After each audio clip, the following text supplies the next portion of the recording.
Some recent purchases from the past couple of weeks or month or something. I don't know. Here's Android 16, Dragon Ball Z, SH Figure Arts. Pretty awesome figure. I like the paint work.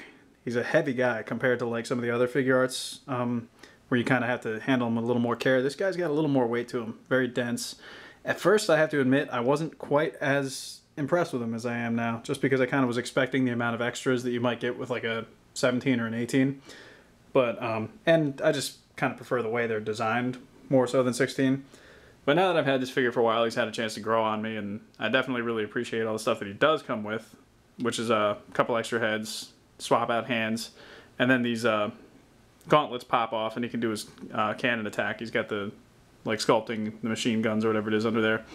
I'll be the first to admit, I don't know much about Dragon Ball Z. The figures I do buy, I either like the way they were designed on the show, or I used to like playing as them in video games and stuff that I played over the years. But the androids, I always really liked the design, so that's why I picked up all of them. And I knew as soon as I got 18 that I was going to have to get 17 and 16 to go along with it. So, and Vegeta was just always a favorite character of mine from what I did see of the TV show, coupled with like the video game that I used to play like back in the day when like it was just some kind of a fighting game. I don't remember if it was like Budokai or whatever. The rest of these are Mapmans. The Goku that's laughing at what's going on over here. Frieza, Broly, and the other Goku getting drunk. I may go back and get a Goku, the one that's coming out, along with that gold Frieza, because I like the way that Goku looks, and I didn't get either one of these, so, I mean, I don't know, we'll see what happens. Not interested in that gold Frieza, though. But yeah, if you got the other two androids, 16 looks awesome with them, and even if you don't, he's a great figure. He'll run you about 65 bucks, but I got him at Barnes & Noble, where I have a gift, not a gift card, the discount thing, so I got, like, just about 60. So, I mean, expensive, but he was, I think, the only figure that I paid full price for all month, so no big deal. Filming Godzilla Aftermath. I've got a few scenes left to film with this guy in the lab, and after that, it's all editing.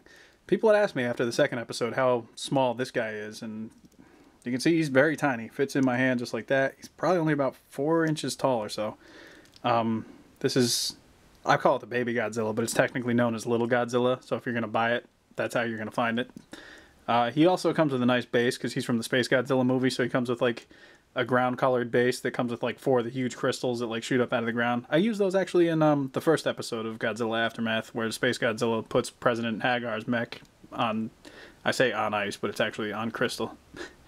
But that's where I'm at with this right now. A couple more things to film, and that'll be headed, hopefully, the next week. I want to have it done. And then over here is just all the buildings and the random other scenery that I got. It's crazy. This area is a mess. Got Chewie here. There was a local toy show a couple of weeks ago, and somebody had this for 15 bucks because the top was open already.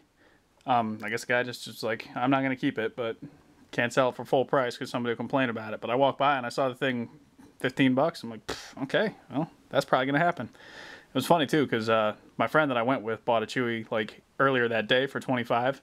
And then he saw one shortly after for like 21 or 20 or something. And he's just like, oh, God damn it. You know, I paid already. And then we saw this one. He was just like, you know, should have just waited, I guess. But obviously, 15 bucks, I wasn't going to pass this up.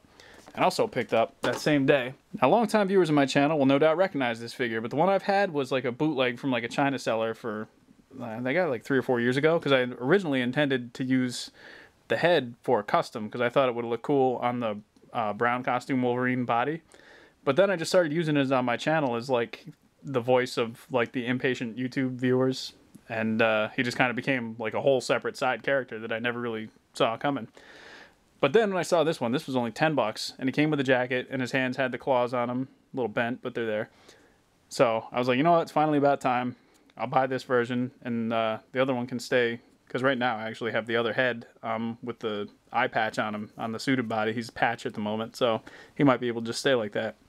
What I might wind up doing actually is like popping these hands off and maybe sanding down the peg or whatever, just to make it so I can switch the clawed hands with the non-clawed hands. I don't know. I'm just thinking out loud right now. We'll see what happens. People ask me all the time, why don't I ever do a custom Mattel Elite style Kurt Angle figure? Well, I'm about to blow up a secret. I have had one as a work in progress for about 2 years now, and I just haven't finished it. This is the TNA Toy Biz head with the mouth guards. That's why it looks like he's got black teeth, but they're not really teeth. It's just a mouth guard. It's on a Dolph Ziggler body that I painted the boots and the trunks red, and then the pads are blue. What I want to do is get a better shade of blue and maybe some smaller pads, and I got to work on the hands too because some of the white didn't come off. But I also want to get blue elbow pads. Reason being, Kurt Angle in, I want to say like 2001, like No Way Out when he was world champion, he wore, it was a singlet, but he never put the straps up, but you still had like designs on the singlet and stuff like that. I'm going for that kind of a look, so that way it makes sense that he doesn't have like the straps up on the singlet, and I don't have to do any kind of modding or sculpting or any of that. And I understand that he had hair in 2001, but he's going to just remain bald. So it's going to be kind of my take on Kurt Angle. But I like the way this is coming out, and then I just kind of stopped working on it because I have absolutely no excuse. I just got sidetracked doing a bunch of other stuff. But to anybody wondering why I haven't made a custom Mattel Kurt Angle, I have. I've made about 75% of one, as you can see here. I just got some fine-tuning to do. King Ghidorah from Godzilla Aftermath, Episode 2 and Episode 3. And I'm sure he's going to continue through the series. This figure is freaking amazing. If you missed it, I feel bad for you because you're going to wind up paying a lot of money if you want it. And I know this from first-hand experience because I missed it. This one is actually Mountain Man's figure. He bought it when it was like 150 bucks. And looking at the going price for him now, he's like 380, I believe. So I'm lucky to have a roommate who also likes to buy the occasional figure because that means I can convince him to let me use it in my animations. It's an awesome figure though. And you can see how big he is compared to a 6-inch figure. He's easily about 10 inches tall. And then if you get like his head's fully like extended, he definitely breaks about 12. 14 if you want to count the back of the wings. But there's actually a Mecha Ghidorah out right now that goes for $199, I think, on Amazon. And I'm on the fence. Like, if I buy it, it's going to be 200 bucks. But I know if I don't buy it, it's probably going to wind up being like 300 to 400 bucks. So I'm sitting here like, God damn, this sucks, man. I hate this figure collecting hobby sometimes because it's so costly, but then it just winds up being more costly down the long run. So I don't know, man. So if you took anything away from this, know that if you're going to be buying Godzilla or like Monster Arts or like Figure Arts Dragon Ball Z or any of that kind of stuff, those prices will skyrocket. So if you're going to do it, get it while it's brand new, get it while it's still on the market for retail price, because if you don't, you're going to wind up paying a lot more in the long run. Words of wisdom. Picked up a few of these guys today. This is Jace Bellerin from Magic the Gathering Legacy Collection. The only reason I bought them is because they were $3.98 at Target on clearance. I know nothing about these guys. I'm assuming they're based on trading cards from the Magic the Gathering game. Although if they're not, then I really have no idea where they're from. I just walked by them. I thought they looked cool, and they were on the back end cap for $3.98. So I'm like, you know what? If they suck, I'm only out a couple of bucks per figure. But I like the way this guy looks. Kind of a cool cloak type deal. Almost like an Assassin's Creed type look. I'm talking out my ass right now. I never even played that game, but whatever. Then you got this lady, Liliana Vess. Almost like a Middle Eastern vibe to her. All the tattoos. Kind of a cool costume, though. The whole headdress type deal. I don't know. I dig it. And lastly, we come to this Chandra Nalaar, I guess. Visually, probably one of the more interesting ones. I like the flame type deal. It kind of reminds me of Pyro from X-Men, except in female form. I like the little flame, like fireball thing she comes with. I don't know how these are articulated or how they actually move around yet. I haven't opened them up, obviously, as you can see. There are actually 6 in the series. They only had these 3 when I bought them, so that's the only reason why I got just these 3.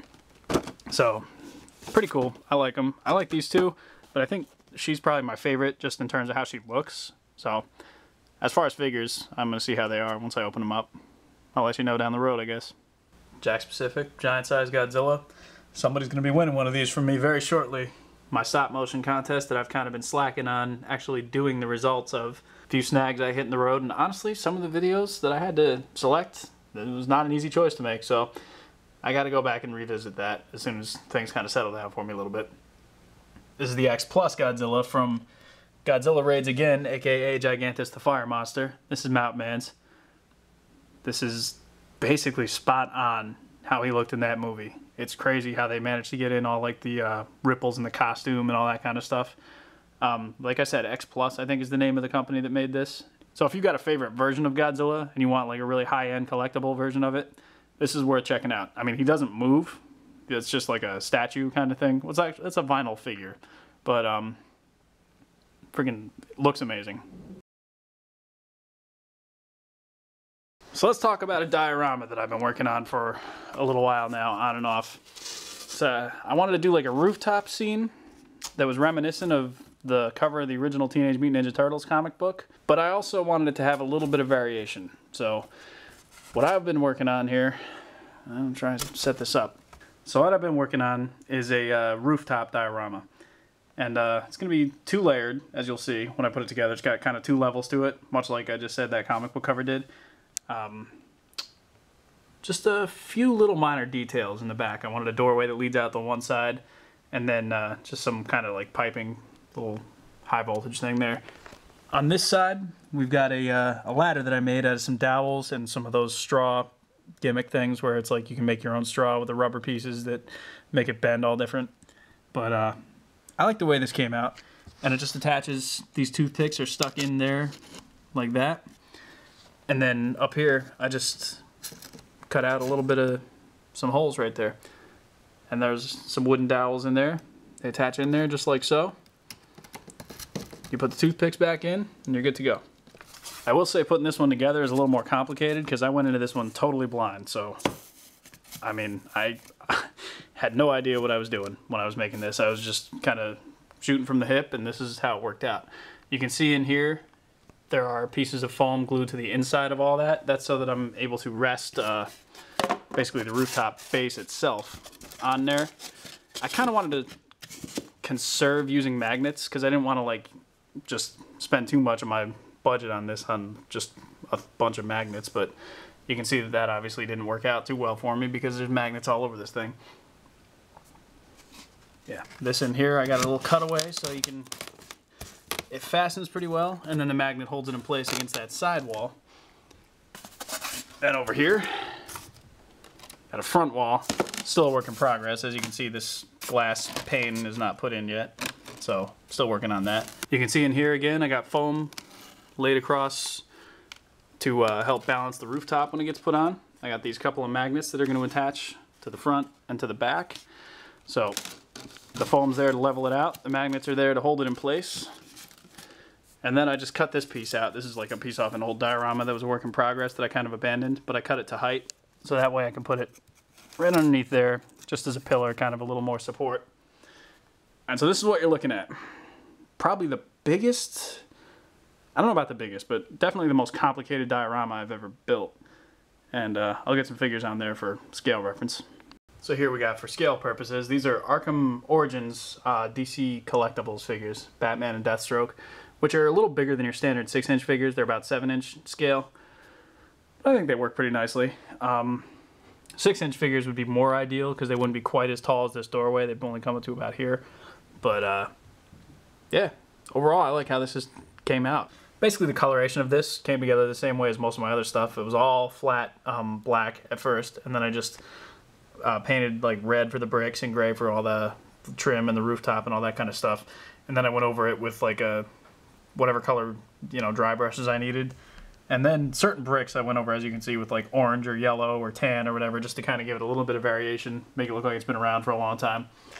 In here, this whole vent thing actually came about because I messed up my cut and there was going to be a big space in there.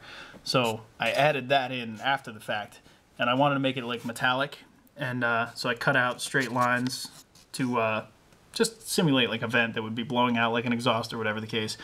But overall, you know, kind of a nice save, even though it was a total mistake.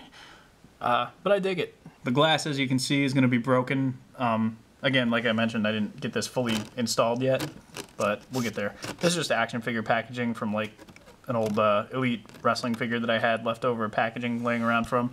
So I cut that out to shape, and that's going to just give it a little bit of texture, being broken like that.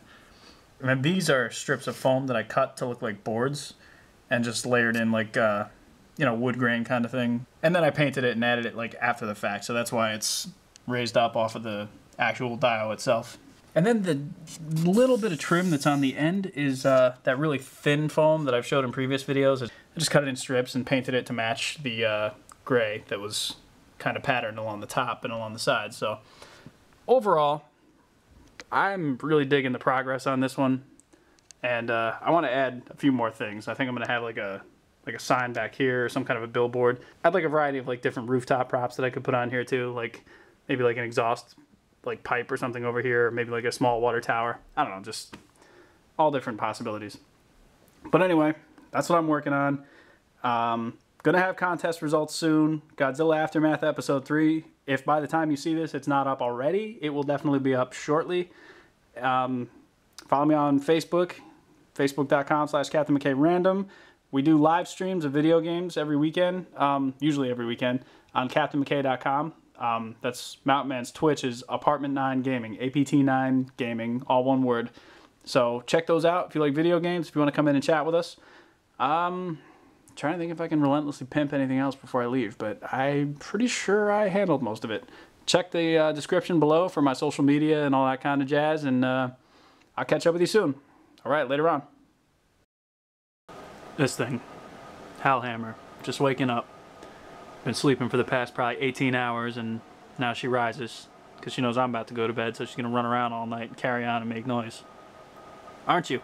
Hey, props that I can put on here, like maybe, I don't know, like a fan or some kind of, what the hell?